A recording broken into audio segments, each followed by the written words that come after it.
And thank you again to your whole team for the great and difficult work that you do all the time. The findings in this report are very troubling, and not only from an oversight perspective for us as members of Congress, but for anyone who believes that the laws of the land are indeed meant to be followed and that no one is above these laws. And they're also disturbing because of what they tell us about the lengths that the administration will go to appease the Iranian regime in its misguided and dangerous quest to reach a nuclear deal with Iran and forge some sort of legacy for President Obama. Those are my words, not yours. I realize that.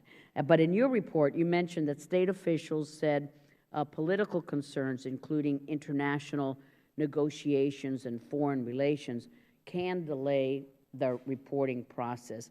Did the negotiations between Iran and the P5+1 factor in the decision to delay the latest report? What were you told?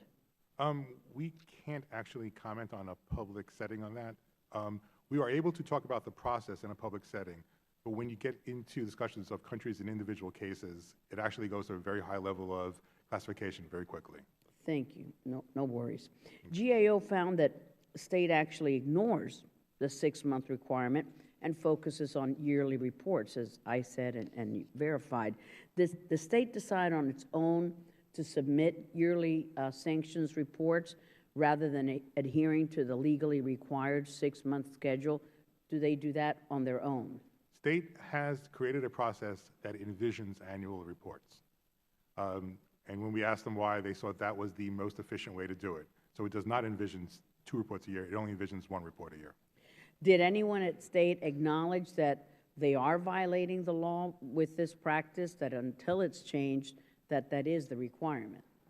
We asked that question several times, and I don't think we ever got a clearly definitive answer on that. In response to your report, state assumed that the committees were okay with the reporting process. And however, it's extremely odd since the year 2011, I authored and the House passed the INKSNA Reform and Modernization Act, and states' failure to meet the requirements of this law, particularly with respect to the reporting cycle, was a part of that effort and has been raised with the department in multiple instances. Which specific offices within the State Department did you have access to? Did you ever engage or have sufficient access to the Deputy Secretary's office or those in the State Department who dealt with Iran sanctions generally, such as the Deputy Coordinator for Sanctions? And related to that, which offices did you request meetings with, and which offices failed to either get back to you or turn down your request for meetings? So we had, I would characterize as highly functional access to the working level, which was the ISN, the International Security and Nonproliferation Bureau, which is the bureau responsible for preparing the annual reports.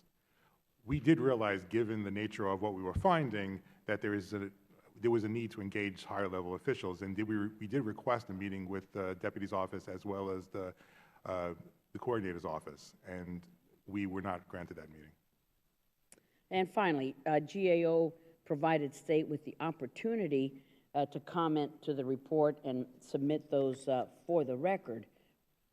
Department officials, according to your report and the comments, repeatedly cite the difficulties of meeting the tight deadline, and even went through the trouble of bold-facing and underlining the fact that they need time to identify every foreign person in each group.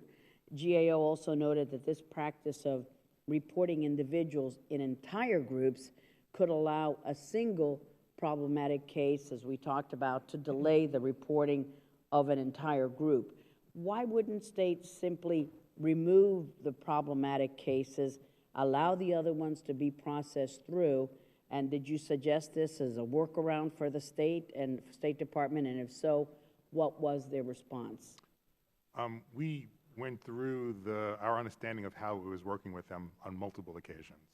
And at what's called the exit conference, where we go through our findings, we went through exactly that scenario where we were seeing single cases holding up the process. And we explored with them their opportunity to maybe revisit the process and change it. And they were quite resistant.